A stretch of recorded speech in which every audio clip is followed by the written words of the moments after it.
Hi friends, welcome to my channel. అందరు ఎలా ఉన్నారు? బాగున్నారా? నేను ఇవాళ వెజిటేబుల్ రైస్ చేస్తున్నానండి. వెజిటేబుల్ రైస్ అంటే చాలా వెజిటేబుల్స్ ఏం లేవు. ప్రజెంట్ ఒక క్యాప్సికమ్ ఒకటి ఉండే, సో క్యాప్సికమ్ టమాటా ఆనియన్తో చేస్తున్నాను. టేస్ట్ మాత్రం సూపర్గా వచ్చిందండి. ట్రై చేయండి మీరు కూడా. ఫస్ట్ ఏంటంటే 2 టేబుల్ స్పూన్ ఆయిల్ వేసుకొని ఇలాచి లవంగం, ఒక 3 ఇలాచి 2 లవంగము, జీలకర్ర వేసుకుని అవి కొంచెం వేగిన తర్వాత జీడిపప్పు వేసుకోవాలి. జీడిపప్పులు అనేది ఎందుకు వేసుకుంటానో మీకు ఆల్రెడీ తెలుసు, చెప్తానండి. ఎందుకంటే మా పిల్లలు విడిగా జీడిపప్పులు తినరు, సో వాళ్ళు ఈ విధంగా రైస్లో కానీ కర్రీస్లో కానీ యాడ్ చేసిస్తే తింటారని అలా యాడ్ చేస్తాను అన్నిట్లో.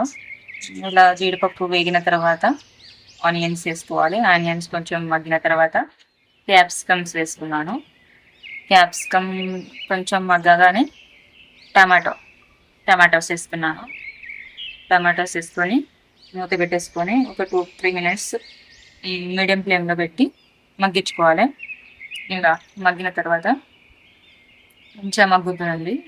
వెజిటేబుల్స్ కదా, మంచిగా వాటర్ అనేది బయటకు వస్తుంది. ఇలా మంచిగా మగ్గించుకున్న తర్వాత ఇందులో మిల్ మేకర్ ఉంటుంది కదా, మిల్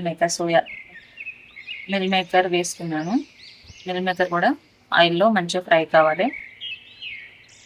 ఇలా మిల్ మేకర్ ఫ్రై అయిన తర్వాత ఇందులో కొంచెం అల్లం వెల్లుల్లి పేస్ట్ వేసుకొని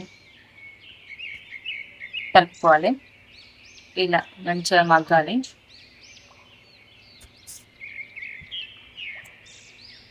మంచిగా మగ్గించుకొని అడుగంటకుండా కలుపుకోవాలండి. పసుపు వేసుకోవాలి. పసుపు ఒక 1/2 స్పూన్ పసుపు వేసుకున్నాను. నా ఛానల్ అందరు చూస్తున్నారు కానీ ఎవరు లైక్ ఇవ్వట్లేదు, సబ్స్క్రైబ్ చేసుకోవట్లేదు. నా ఛానల్ని సబ్స్క్రైబ్ చేసుకోండి. మీరు లైక్ అండ్ సబ్స్క్రైబ్ చేసుకుంటే నాకు కొంచెం మోటివేటింగ్గా ఉంటుంది. కొంచెం నేను కూడా ఇంకా వీడియోస్ చేయాలని నాకు కొంచెం అనిపిస్తుంటుంది. So please like and subscribe చేసుకోండి. ఇంకా ఇలాగే వీడియోస్ చేయడానికి నాకు కొంచెం మోటివేషన్గా ఉంటుంది. కన్ఫామ్గా మీరు ఇలా నాకు మోటివేషన్ కల్పిస్తూ ఇలా సబ్స్క్రైబ్ చేసుకొని లైక్ ఇస్తే ఖచ్చితంగా ఎంచుంది 2 డేస్కి ఒక వీడియో అయినా అప్లోడ్ చేయడానికి నేను ట్రై చేస్తాను. ఇలా అల్లం పేస్ట్ వేసుకొని కలుపుకోవాలి. కొంచెం మగ్గాలి. ఇలా మగ్గిన తర్వాత ఏంటంటే చికెన్ మసాలా పౌడర్ వేసుకుంటుంది. ఇది వెజిటేబుల్స్ తోటి చేస్తున్నాం కదా, మనకి బయట అడిషనల్గా ఎలాంటి కర్రీ లేకుండా ఏ కర్రీ వేసుకోకుండా పర్లేదు, మనం డైరెక్ట్ తినొచ్చు. మరీ అంతగా కావాలనుకుంటే రైతా కర్డ్ ఉంటుంది కదా, కర్డ్ మంచిగా చిలికి అందులో ఆనియన్స్ వేసుకొని కొంచెం కొత్తిమీర వేసుకొని సాల్ట్ వేసుకొని అది ఈ రైస్లో కలుపుకుంటే సూపర్గా ఉంటుంది. ఇలా చేసుకున్న తర్వాత పెరుగు యాడ్ చేసుకోవాలి.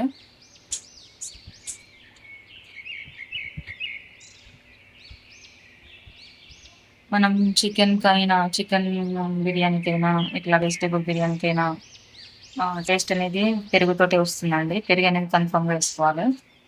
ఇలా పెరుగు వేసుకొని మగ్గించుకోవాలి. మగ్గించుకున్న తర్వాత పెరుగు ఆయిల్ కొంచెం పైకి వెళ్ళగానే మనకి మూత వేసే వరకు ఆయిల్ అనేది కొంచెం మంచిగా పైకి వెళ్తుంది. చూస్తున్నారు కదా, ఇలా మంచిగా వేగగానే ఇందులోకి మనం రైస్ అనేది యాడ్ చేసుకోవాలి.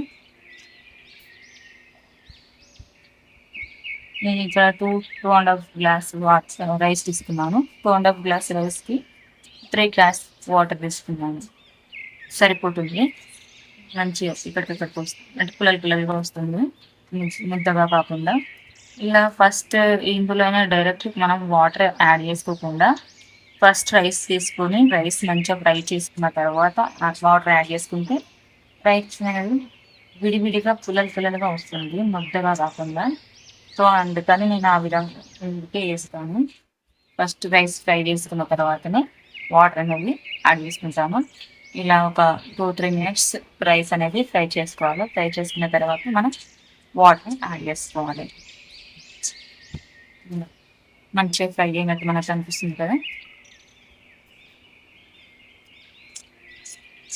మంచిగా ఫ్రై ఉన్నట్టు కనిపిస్తుంది కదా. ఇలా వాటర్ మంచిగా కలుపుకోవాలి.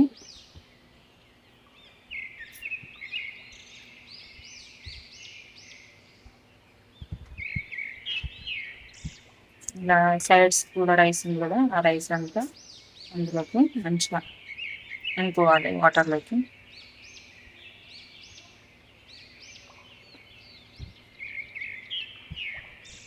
ఇప్పుడు ఏంటంటే మనం ఈ టైంలోనే సాల్ట్ అనేది యాడ్ చేసుకోవాలి. మనము సాల్ట్ వేసుకొని టేస్ట్ చేసుకొని చూసామనుకో, టేస్ట్ సరిపడా సాల్ట్ వేసుకుంటే మనకి అడిషనల్గా కర్రీ ఏం కలుపుకోం కదా, సో ఆ సాల్ట్ అనేది దీనికి ఇక్కడికి సరిపోతుంది. మనం సాల్ట్ వేసుకోకుండా టేస్ట్ వేయకుండా సాల్ట్ వేసుకొని ఊరుకున్నామంటే ఒక్కొక్కసారి చెప్పగా అయ్యే ఛాన్స్ కూడా ఉంటుంది. అప్పుడు సాల్ట్ వేసుకోవడం కంటే ఇప్పుడు సాల్ట్ వేసుకుంటే రైస్కి మంచిగా పడుతుంది. ఇలా 1 విజిల్ వచ్చే వరకు ఉంచుకొని 1 విజిల్ రాగానే మనము ఫ్లేమ్ని ఆఫ్ చేసేయాలి.